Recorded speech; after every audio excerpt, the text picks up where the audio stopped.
maybe many positives to pick from that highlight. It's the Black Stars of Ghana versus the Super Eagles of Nigeria, a friendly encounter. We've seen that. I mean, let me start off with you, Kwame. First, it was the coach. Was the module of football we want to play? Is it we talk about the football DNA? Is it agro football? Is it early days now to even talk about that? But the Black Stars, played for me. They didn't really play well. The first half was a bit like that for me. It's not agro football. That's Apatampa football. No, I'll be very honest.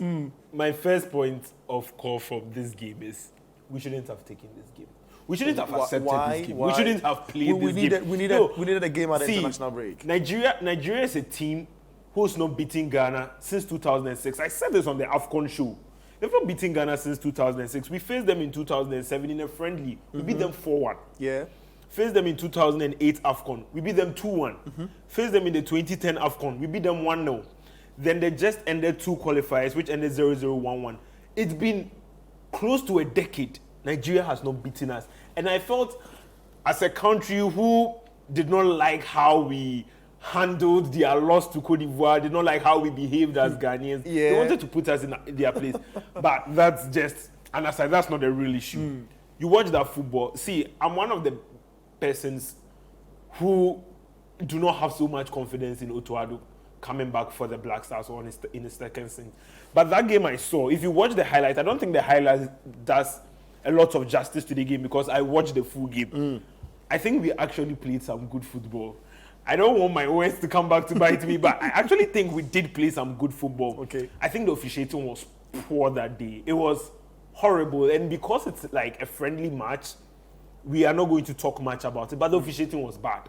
Okay. You watch Nicolas Opoku's red card, and you can't even tell what happened. It just came from a corner, then all of a sudden there was a red card. I think maybe too because it's a friendly, there were not enough cameras to show. And yet that brings me to one point I almost forgot. The GFA, what's up with this GFA app thing? If you want to show a game for us to watch, a GFA app that people have complained about over and over, that the app doesn't work. Prior to that, my friend Fiavi was ranting on Twitter. This app has never worked.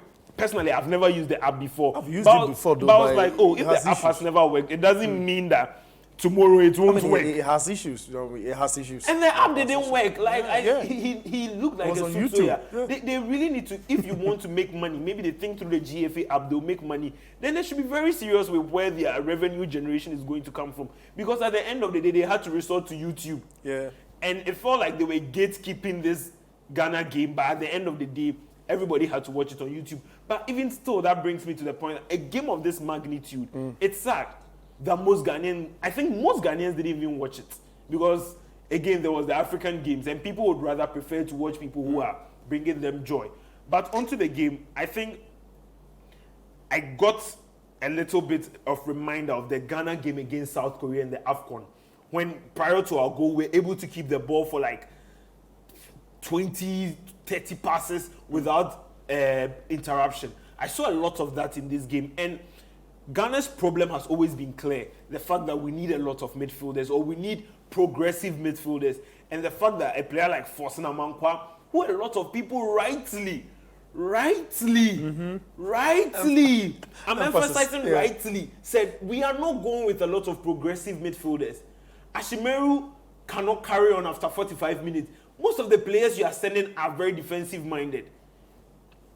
And so players like Fosina Mankwa was dropped.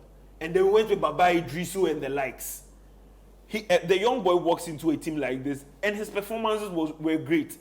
You can see the vision behind what we want to do. We want to possess the ball. Atizigi wants to play the ball from the back. And then you ask questions again. What were some of the decisions that were going in during the previous times? How was Ofori getting ahead of Atizigi? Are we really serious as a national team? Like, do we really want to get a utility out of our national team? So I think one thing I picked up from that game is Otto Addo has been watching the Black Stars. Otto Addo has learned and he has seen. My problem currently is Otto Addo has shown... Maybe you have to end for me on that. Yeah. Then we'll go on a break. We'll come back. For that. Let me just end it here. My problem has always been consistency. Because one time, Otto Addo will be playing succulent, sweet football like this. True. Because we're playing 10 against 11 in the second half. That's how the goal came. Because we were really putting pressure on them. And then they just hit us on the counter. 10 against 11, you can't do anything about. It's the consistency. Because Otto Addo gives us these performances and then goes downhill in other performances. If we can be able to maintain that consistency. And Antoine Semenyo, he's going to be under radar very soon. People are going to talk about him very soon. So those are some of the things I picked up, and I think we can work from that. Next game is against Uganda, and then from there we would see our qualifiers against Mali. This is Scorecard on Citi TV. We need to go for this break. When we return, I'll come to Yao. Yao have, he will be having his bits on the Black Stars Nigeria game. There's a lot we need to do. Let's go for this quick break. There's a lot of messages that I'm also seeing. People are calling the Black Stars Aboniki Black Stars. Let's go for this break. When we return, there's more. Welcome back. This is Scorecard on Citi TV. I am Bernard Abeko-Ochre. I'm in the studios with Yao and, of course, Kwame. There's a lot more that Yao would have a bit on the Black Stars as well. But when we went on the break, there was a lot of discussion in the studio whether Otto Addo can do this job, and these gentlemen have different opinions. I'll get to find out, but a few messages here. I mean, the numbers will be on our screen, so kindly send in your message using that contact on the screen. Eka from Dansoman says, "Fine evening, Bernard and Citi TV Sports team, please. What are the prize monies for gold, silver, and bronze in the just ended 13th African Games? I want to start calculating the money Ghana made from the games." So my producer will be working on that. He'll let me know then. Of course, we'll talk about that also. This one also reads, "Hi, good evening. My name is Dochi Van Bright Dangote from Volta Region Ho. I think the Black Stars are just wasting our time. Even the girls' team can beat them," he says. Aboniki Black Stars. This one also reads, "I totally agree with the gentleman in white." Okay, that's Kwame on the Black Stars. So that's from Nete Dread in Ho. This one also says, "Hello, good evening, guys. To be frank, I didn't even know the Black Stars has gotten a new coach, let alone playing a friendly game against a bitter rival on the African continent. Black Stars, Panye." I'm able minister from Cove City. I think the last one I come to you. "Sometimes the only way to win is not to play the game. Hey, Black Stars, better luck next time." That's what Edem also sent on our WhatsApp line, which is on your screens from North Kaneshi. Back to what we were talking about earlier on. Yeah. Otto Addo, you had an argument when we went on break. Can he do this job, the Black Stars job, from what you saw in the Nigerian friendly? Yeah, I think he can. And I'll go beyond what I saw in the Ghana versus Nigeria game. I think we've seen him play 3 Ghana versus Nigeria games, and for me, his dexterity when it comes to tactics. Oh, okay. When there are issues, Otto can find solutions within the game. And he accepts the fact that, well, I made an error. Let me correct it. Some managers will wait on, and the team will lose. But Otto will find solutions and say, okay, I found this problem, I fixed it. That's the manager that the Black Stars have now. And Otto is hungry. Otto has new ideas that he wants, very distant ideas from what we've seen from the last managers. But where is this belief emanating from? Because Ghanaians, and I'll come to you, Kwame, but yeah, all of a sudden, I went on the street on the day of his appointment trying to find out, from Ghanaians, if they think he's the right man for the job. And to my amazement, people were like, oh, they feel the first time he didn't have the best of show, and this is an opportunity to give him time and what have you. Yeah, so we know Otto trained through the German system from grassroots, came to play for the Black Stars in 2006, had an opportunity as a talent coach. And if you ask anyone in Ghana what the Black Stars need, they'll tell you they need someone who understands the young boys and will be willing to play the young boys. Allow them to risk. But you see, Otto is not the kind. I think this is where the problem is stemming from. Why people do not like Otto. I don't think it's Otto as a person, because I think Otto as a person is a very fine gentleman. It's more of Otto's affiliation and the fact that Otto seems to come out as this Ket's darling boy. Ket can move to Ghana, try to convince Otto in Germany that he needs him in the job. So I think that's the problem, because the FA themselves do not have the best of reputation with them. So Otto seems like, oh, he's the coach that can be pushed around by the FA. people would have preferred a coach to this. I think I did an interview with Otto a couple of months back, and a lot of backstories on it. Though I didn't publish the interview anyway. One thing that happened in the FA told you not to publish. No. Okay. It was my personal choice not to. So one thing that happened in at the World Cup is Otto didn't pick the decision alone. It wasn't on the FA members, not for Otto to make the decisions alone. It was Otto's decision to include Chris Hughton, to include George Boateng, and whoever was around him within the technical body to make the final decisions. So it wasn't Otto, Webohade. No, it was a teamwork that Otto decided, let's go this way.